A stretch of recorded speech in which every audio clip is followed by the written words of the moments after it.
നമസ്കാരം. ഫണ്ട് 360 പുതിയൊരു അധ്യായത്തിലേക്ക് സ്വാഗതം. നമ്മുടെ ഇന്നത്തെ വിഷയം ഹെൽത്ത് കെയർ സെക്ടർ തന്നെയാണ്. ഹെൽത്ത് കെയർ എന്ന് വെച്ച് കഴിഞ്ഞാൽ വെറും ഹെൽത്ത് കെയർ അല്ല. കുറച്ച് ദിവസങ്ങളായിട്ട് നമുക്കറിയാം, നമ്മളുടെ യുണൈറ്റഡ് നേഴ്സസ് അസോസിയേഷൻ, കേരളത്തിലെ നേഴ്സസിൻ്റെ അസോസിയേഷൻ, അവർ സമരം ചെയ്യുന്നുണ്ട്. അതായത് മിനിമം സാലറി 40,000 രൂപയാക്കി മാറ്റാൻ വേണ്ടിയിട്ടാണ് അവർ സമരം ചെയ്യുന്നത്. തികച്ചും ന്യായം തന്നെയാണ് എന്ന് വേണം നമുക്ക് കരുതാൻ വേണ്ടിയിട്ട്. കാരണം ഇന്നത്തെ രീതിയിലുള്ള ഇൻഫ്ലേഷൻ്റെ കാര്യങ്ങൾ വെച്ച് നോക്കുമ്പോൾ. അപ്പോൾ കഴിഞ്ഞ കുറച്ച് ദിവസങ്ങളായിട്ട്, പ്രത്യേകിച്ച് നമ്മൾ ഇതിനു മുമ്പുള്ള കുറച്ച് വീഡിയോകളിലൊക്കെ നമ്മൾ ഹെൽത്ത് കെയർ സെക്ടറിൻ്റെ ഇനിയുള്ള വർഷങ്ങളിലേക്കുള്ള പ്രോസ്പെക്റ്റീവായിട്ടുള്ളൊരു സാധ്യതകളെക്കുറിച്ച് പറഞ്ഞതുകൊണ്ട് തന്നെ കുറച്ചധികം പേരൊക്കെ ഹെൽത്ത് കെയറിൻ്റെ അകത്ത് ഇൻവെസ്റ്റ്മെൻറ്റ് നടത്തിയിട്ടുണ്ടായിരുന്നു. പ്രധാനമായിട്ടും ഹെൽത്ത് കെയറിൻ്റെ അകത്ത് ഇൻവെസ്റ്റ്മെൻറ്റ് നടത്തിയെന്ന് വെച്ച് കഴിഞ്ഞാൽ ഹോസ്പിറ്റൽസിൽ തന്നെയായിരുന്നു. ഫോർട്ടിസ് ആകട്ടെ, അല്ലെങ്കിൽ മാക്സ് ആകട്ടെ, കിംസ് ആകട്ടെ, അല്ലെങ്കിൽ നമ്മുടെ ആസ്റ്റർ ആകട്ടെ, ഇവയിലൊക്കെയാണ്. അപ്പോൾ കഴിഞ്ഞ കുറച്ച് ദിവസങ്ങളായിട്ട് കുറച്ച് പേരൊക്കെ ചോദിച്ചു, ഇതിൻ്റെ അകത്തൊക്കെ ഞങ്ങൾ കുറേ ഇൻവെസ്റ്റ്മെൻ്റ് ഉണ്ട്.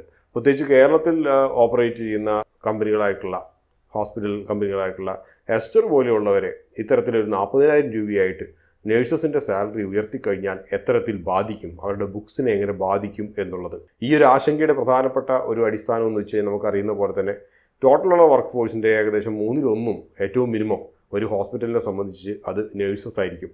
അപ്പോൾ അതുകൊണ്ട് തന്നെ എക്സ്പെൻസിൻ്റെ അകത്ത്, സാലറി എക്സ്പെൻസിൻ്റെ അകത്ത് നേഴ്സസിൻ്റെ സാലറി എന്ന് പറയുന്നത് മോശമില്ലാത്തൊരു എഫക്റ്റ് ഉണ്ടാക്കുമെന്നാണ് കരുതപ്പെടുന്നത്. അപ്പോൾ യഥാർത്ഥത്തിൽ ശമ്പളത്തിലുള്ള ഒരു വർധനവ്, അതായത് ഇന്ന് മിനിമം സാലറി 25,000 എന്നതിൽ നിന്ന് 40,000 രൂപയിലേക്ക് ഉയർത്തുകയാണെങ്കിൽ അത് എത്തരത്തിൽ ബാധിക്കും എന്നുള്ളതാണ് എല്ലാവർക്കും അറിയേണ്ടത്. അതിപ്പോൾ സർക്കാരിൻ്റെ പരിഗണനയിലാണ്. ആദ്യമേ തന്നെ പറഞ്ഞുകൊള്ളട്ടെ, ഈയൊരു വീഡിയോ എന്ന് പറയുന്നത് മേൽപ്പറഞ്ഞ സംശയങ്ങൾക്കും അതേപോലെ ഒരു ഇൻവെസ്റ്റർ പോയിന്റ് ഓഫ് വ്യൂ എന്ന രീതിയിലും മാത്രമാണ്. മറ്റാരുടെയും വികാരങ്ങളെയോ വിചാരങ്ങളെയോ ഒന്നും വേദനിപ്പിക്കാൻ വേണ്ടിയിട്ട് ഉള്ളതൊന്നുമല്ല. പ്രധാനമായും ഒരു ഡാറ്റ ഡ്രിവൺ അപ്രോച്ചാണ് നമ്മൾ സ്വീകരിച്ചിരിക്കുന്നത്. മിനിമം ശമ്പളം 40,000 ഉയർത്തുമ്പോൾ ലിസ്റ്റഡ് കമ്പനികളുടെ കൂട്ടത്തിൻ്റെ അകത്ത് ഏറ്റവും അധികം ഇത് ബാധിക്കപ്പെടുന്നത് അസ്റ്ററിനെ തന്നെയാണ്. കാരണം മൊത്തമുള്ള അസ്റ്ററിൻ്റെ 19 ആശുപത്രികളിൽ ഏകദേശം 5,000-ലേറെ ബെഡുകളാണ് മൊത്തമുള്ളത്, ഓപ്പറബിൾ ആയിട്ടുള്ള ബെഡുകൾ. അവയിൽ പകുതിയിലേറെ, അതായത് 2,600ഓളം ബെഡുകൾ കേരളത്തിലാണുള്ളത്. നമ്മൾ ഇതിനു മുമ്പ് എസ്റ്ററിനെ ഒന്ന് നമ്മൾ വിലയിരുത്തി കഴിഞ്ഞപ്പോൾ നമ്മൾ പറഞ്ഞിട്ടുണ്ടായിരുന്നു, എസ്റ്ററിൻ്റെ ഒരു ദൗർബല്യമെന്ന് പറയുന്നത് തന്നെ കേരളത്തിലുള്ള ഒരു ഹയർ കോൺസെൻട്രേഷനാണ്, ഒരൊറ്റ സ്റ്റേറ്റിലേക്കുള്ള കോൺസെൻട്രേഷൻ. മൊത്തമുള്ളതിൻ്റെ അകത്ത് 50%-ലേറെ, പകുതിയിലേറെ റവന്യൂ കേരളത്തിൽ നിന്നാണ് വരുന്നത്. അപ്പോൾ അതുകൊണ്ട് തന്നെ എസ്റ്ററിനെയാണ് പ്രധാനമായിട്ടും ഈ ഒരു ശമ്പള വർധനവ് ബുക്സിനെ ബാധിക്കാൻ പോകുന്നത്. അപ്പോൾ പ്രധാനമായും നമ്മൾ അസ്റ്ററിനെ കുറിച്ചാണ് ചർച്ച ചെയ്യാൻ പോകുന്നത്. ഇതിനു മുമ്പുള്ള ഫിനാൻഷ്യൽ ഡേറ്റ നമ്മൾ എടുത്ത് നോക്കുകയാണെങ്കിൽ നമുക്ക് കാണാൻ കഴിയും, ഏകദേശം 3,699 കോടി രൂപയുടെ നെറ്റ് സെയിൽസാണ് അസ്റ്റർ റിപ്പോർട്ട് ചെയ്തിരിക്കുന്നത്. അവയിൽ ഏകദേശം 18% അടുത്ത് വരുന്ന എക്സ്പെൻസ് എന്ന് പറയുന്നത് എംപ്ലോയി എക്സ്പെൻസ് ആണ്. കണക്കുകളനുസരിച്ച് അസ്റ്ററിൻ്റെ മൊത്തം നെറ്റ്വർക്കിൻ്റെ അകത്ത് ഏകദേശം 21,500ഓളം ആളുകളാണ് ജോലി ചെയ്യുന്നത്. അവയിൽ 6,300ഓളം നേഴ്സസ് മാത്രമാണുള്ളത്.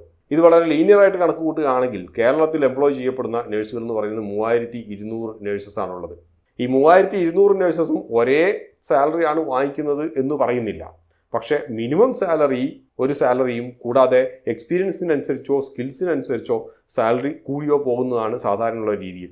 അപ്പോൾ യഥാർത്ഥത്തിൽ ഉള്ള അസ്റ്ററിൻ്റെ ഒരു മിനിമം സാലറി എത്രയാണ് നേഴ്സസിന് കൊടുക്കുന്നത് എന്നുള്ളതിനെക്കുറിച്ച് നമുക്ക് അറിയില്ല. അപ്പോൾ പക്ഷേ കേരളത്തിനെ സംബന്ധിച്ചാണെങ്കിൽ ഏകദേശം 15,000 മുതൽ 25,000 രൂപ വരെയുള്ള ഒരു ശമ്പളമാണ് കൊടുത്തുകൊണ്ടിരിക്കുന്നത്. അതിൽ ഏതാണെന്ന് അറിയുന്നില്ല. 1,000 രൂപ എന്ന രീതിയിൽ വേണമെങ്കിൽ നമുക്ക് കരുതാവുന്നതാണ്. അപ്പോൾ നമ്മൾ ഒരു സിമ്പിൾ കാൽക്കുലേഷൻ നടത്തുക. അതായത് അസ്റ്റർ ഇപ്പോൾ 25,000 രൂപ കൊടുക്കുന്നുണ്ട് എന്ന് കരുതുക. അങ്ങനെയാണെങ്കിൽ 40,000 രൂപയിലേക്ക് മിനിമം സാലറി ഉയർത്തുകയാണെങ്കിൽ 15,000 രൂപയുടെ അഡീഷണൽ ആയിട്ടുള്ള ഒരു സാലറി ബേർഡനാണ് കമ്പനിക്ക് വരുന്നത്. അങ്ങനെ വരുമ്പോൾ 3,200 നേഴ്സസ് ഉണ്ടെങ്കിൽ ഈ 15,000 രൂപ വെച്ചിട്ട് 12 മാസത്തേക്ക് കണക്ക് കൂട്ടുമ്പോൾ ഏകദേശം 58 കോടി രൂപയുടെ അടുത്ത് വരുന്ന ഒരു പുതുതായിട്ടുള്ള ഒരു അഡീഷണൽ ബേർഡനാണ് വരുന്നത്. ഇതിൽ മാത്രം നിൽക്കില്ല. കാരണം ഇതിന് കറസ്പോണ്ടിങ് ആയിട്ട് ആനുപാതികമായിട്ടുള്ള EPF മറ്റ് ബെനിഫിറ്റുകളും എല്ലാം വർദ്ധിക്കും. ചെറിയൊരു കണക്ക് നോക്കുകയാണെങ്കിൽ നമുക്ക് കാണാൻ കഴിയും, ടോട്ടൽ റവന്യൂ 4,138 റവന്യൂ കൂടിയിട്ടില്ല എന്ന് കരുതുക. അങ്ങനെയാണെങ്കിൽ എംപ്ലോയി കോസ്റ്റ് 780 കോടി രൂപ എന്നതിൽ നിന്ന് 850 കോടി രൂപയിലേക്ക് മാറും. അതാണ് നമ്മൾ നേരത്തെ പറഞ്ഞത്, 70 കോടി രൂപയുടെ അധിക ചിലവ് ഇവിടെ വരും. അതുകൊണ്ട് തന്നെ ഓപ്പറേറ്റിംഗ് എബിറ്റഡ എന്ന് പറയുന്നത് ഒരു 70 കോടി രൂപ കുറഞ്ഞിട്ടുള്ളതാണ് നമുക്ക് കാണാൻ കഴിയുക. അതായത് 736 കോടി രൂപ. ഇത് എബിറ്റയുടെ മാർജിൻ എങ്ങനെ ബാധിക്കുന്നു എന്ന് നമുക്ക് നോക്കിക്കഴിഞ്ഞാൽ നമ്മൾ സിമ്പിളായിട്ട് കാൽക്കുലേറ്റ് ചെയ്യുകയാണെങ്കിൽ ഏകദേശം 1.7% ഒരു കുറവാണ് വരിക. 170 ബേസിസ് പോയിൻറ്റിൻ്റെ കുറവാണ് വരിക. ഇതിൽ നിക്ഷേപകരും ഇതിൽ താല്പര്യമുള്ളവർ മനസ്സിലാക്കേണ്ട ഒരു കാര്യമെന്ന് വെച്ച് കഴിഞ്ഞാൽ ഓപ്പറേറ്റിംഗ് പ്രോഫിറ്റ് മാർജിൻ ആസ്റ്റർ 18% നിലനിർത്തുന്നുണ്ടെങ്കിൽ കൂടിയും നെറ്റ് പ്രോഫിറ്റ് മാർജിൻ എന്ന് പറയുന്നത് ഏകദേശം 8% മാത്രമേ ഉള്ളൂ. അതിനെക്കുറിച്ച് നമുക്ക് പിന്നീട് പറയാം, അത് എത്തരത്തിൽ ബാധിക്കും എന്നുള്ളത്. അപ്പോൾ ഈ പറഞ്ഞ 8% എന്ന് പറയുന്ന നെറ്റ് പ്രോഫിറ്റ് മാർജിനിൽ നിന്നും ഏകദേശം 1.5%-ലേറെ വരുന്ന ഒരു ഡ്രോപ്പാണ് വരിക ഈ ഒരു ശമ്പള വർധനവിലൂടെ. അതായത് 7%-ന്റെയും താഴെ ഓപ്പറേറ്റിംഗ് പ്രോഫിറ്റ് മാർജിൻ, അതായത് 7%-ന്റെയും താഴെ നെറ്റ് പ്രോഫിറ്റ് മാർജിൻ പോകും എന്നർത്ഥം. പ്രധാനപ്പെട്ട ഒരു ചോദ്യം ഇത് എത്തരത്തിൽ ഈ കമ്പനി നേരിടും എന്നുള്ളതാണ്. വളരെ ലളിതമായിട്ടുള്ളൊരു കാര്യം, ഈ പറഞ്ഞ അധിക ചെലവ് പേഷ്യൻസിലേക്ക് തന്നെ ട്രാൻസ്ഫർ ചെയ്യുക എന്നുള്ളതാണ്. നഴ്സിംഗ് ചാർജസ് ആയിട്ടും റൂം റെൻ്റ് ആയിട്ടും അതുപോലെ പ്രൊസീജിയറൽ കോസ്റ്റ് ആയിട്ടും ഒക്കെ അങ്ങോട്ട് ട്രാൻസ്ഫർ ചെയ്യുക. എസ്റ്ററിനെ സംബന്ധിച്ച് അത് താരതമ്യേന വളരെ എളുപ്പമാണ്. കാരണം ഒരു പ്രീമിയം ഗ്രേഡ് ഹോസ്പിറ്റലായിട്ടാണ് കരുതപ്പെടുന്നത്. അതുവഴി ഒരു average revenue per occupied bed എന്ന് പറയുന്നത് ഉയർത്താനും കഴിയും. മറ്റൊരു കാര്യമെന്ന് വെച്ച് കഴിഞ്ഞാൽ ഓപ്പറേറ്റിംഗ് ലെവറേജ് ആണ്. അതായത് ബെഡുകളുടെ എണ്ണം കൂട്ടുക, അതുവഴി നഴ്സിംഗ് സ്റ്റാഫിനെ ഓപ്റ്റിമലി യൂസ് ചെയ്യുക എന്നുള്ളത്. പക്ഷേ കേരളം പോലത്തെ ഒരു നാട്ടിൻ്റെ, പ്രത്യേകിച്ച് നഴ്സസ് യൂണിയനൊക്കെ വളരെ പ്രബലമായിരിക്കുന്ന ഒരു നാട്ടിൽ ഇത് എത്രത്തോളം നടക്കുമെന്നുള്ളത് നമുക്ക് കണ്ടറിയേണ്ട കാര്യമാണ്. ആദ്യം പറഞ്ഞ ടോട്ടൽ കോസ്റ്റ് പേഷ്യൻസിലേക്ക് ട്രാൻസ്ഫർ ചെയ്യുക എന്ന് പറയുന്നത് അത്ര എളുപ്പമുള്ളൊരു കാര്യമല്ല. കാരണം ഈ നാട്ടിൽ കോമ്പറ്റീഷൻ വളരെ ടഫാണെന്നുള്ളതാണ്. ഞാൻ നേരത്തെ പറഞ്ഞ പോലെ തന്നെ വർധനവ് വരുത്തുകയാണെങ്കിൽ, പേഷ്യൻസിൻ്റെ മുകളിൽ കൂടുതലായിട്ട് വരുന്ന ചിലവ് ചുമത്തുകയാണെങ്കിൽ, നമ്മൾ കേരളത്തിലെ കണക്ക് മാത്രം എടുത്ത് നോക്കിയാൽ മതി. ഏകദേശം 2650 ബെഡുകൾ ഉണ്ടെങ്കിൽ അതിൻ്റെ അകത്ത് ആവറേജ് ഓക്യുപ്പൻസി റേറ്റ് എന്ന് പറഞ്ഞാൽ 75% കേരളത്തിലെ കണക്കിൻ്റെ അകത്ത്. അങ്ങനെയാണെങ്കിൽ ഏകദേശം ഒരു 1980 പേഷ്യൻസ് എന്നുള്ള കണക്കിൽ നോക്കുകയാണെങ്കിൽ ഈ പറഞ്ഞ അധിക ചെലവ് തിരിച്ചു പിടിക്കാൻ വേണ്ടിയിട്ട് ഒരു ബെഡിന് ഒരു ദിവസം 1000 രൂപ മാത്രം വർദ്ധിപ്പിച്ചാൽ മതി. പക്ഷെ മനസ്സിലാക്കേണ്ട കാര്യം, ഈ ഒരു 1000 രൂപ പോലും ഒരു കോമ്പറ്റീഷൻ നിലനിൽക്കുന്ന ഈ ഒരു സെക്ടറിൽ വളരെ വലുതാണ്. മറ്റൊരാൾ അടുത്തിടെ ചോദിച്ചൊരു കാര്യം, അദ്ദേഹം എസ്റ്റൻ്റെ ഉൾപ്പെടെ ഒത്തിരിയേറെ ഹോസ്പിറ്റലുകളുടെ കുറേയേറെ ഷെയർ ഹോൾഡ് ചെയ്യുന്ന ഒരാളാണ്. അദ്ദേഹം ചോദിച്ചത്, സർക്കാർ 40,000 എന്ന് പറയുന്ന ഒരു മിനിമം വേജ് പറഞ്ഞിട്ടുണ്ടെങ്കിൽ കൂടിയും എന്തുകൊണ്ട് ഈ പറഞ്ഞ ഹോസ്പിറ്റലുകൾക്കോ ഒറ്റയ്ക്കോ കൂട്ടായിട്ടോ അസോസിയേഷനായിട്ടോ കോടതിയിൽ പോയി അതിന് ഒരു സ്റ്റേ വാങ്ങിച്ചുകൂടാ? എന്തുകൊണ്ടെന്നാൽ നാട്ടിൽ ഒത്തിരിയേറെ നഴ്സിംഗ് കോളേജിൽ നിന്നും ഒത്തിരിയേറെ നഴ്സുമാർ ഇറങ്ങുന്നുണ്ടല്ലോ, അതുകൊണ്ട് നഴ്സസിന് ക്ഷാമമില്ലല്ലോ എന്നുള്ളതാണ്. മനസ്സിലാക്കേണ്ട പ്രധാനപ്പെട്ട ഒരു കാര്യം, വലിയൊരു പരിധിവരെ അദ്ദേഹം പറഞ്ഞത് ശരിയാണെങ്കിൽ കൂടിയും വലിയ ഹോസ്പിറ്റൽസിന് 200-300 ബെഡുള്ള ഹോസ്പിറ്റലുകളെ സംബന്ധിച്ച് നഴ്സുമാരെ കിട്ടാൻ വലിയ ബുദ്ധിമുട്ടുണ്ടാകില്ല. മറ്റൊന്നും കൊണ്ടല്ല, നഴ്സസിൻ്റെ ഒരു സ്റ്റെപ്പിംഗ് സ്റ്റോൺ ആയിട്ടാണ് ഈ ഹോസ്പിറ്റൽസൊക്കെ കരുതുന്നത്.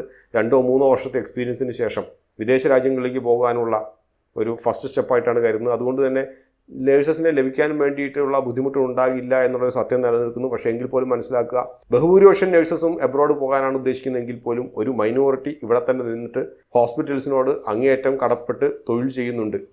അതുകൊണ്ട് ജനറലൈസ് ചെയ്യുമ്പോൾ ഇത്തരത്തിലുള്ള സ്ഥാപനത്തോട് കൂറ് കാണിക്കുന്ന ജീവനക്കാർ ഉൾപ്പെടെയാണ് ദുരിതങ്ങൾ അനുഭവിക്കേണ്ടി വരുന്നത്.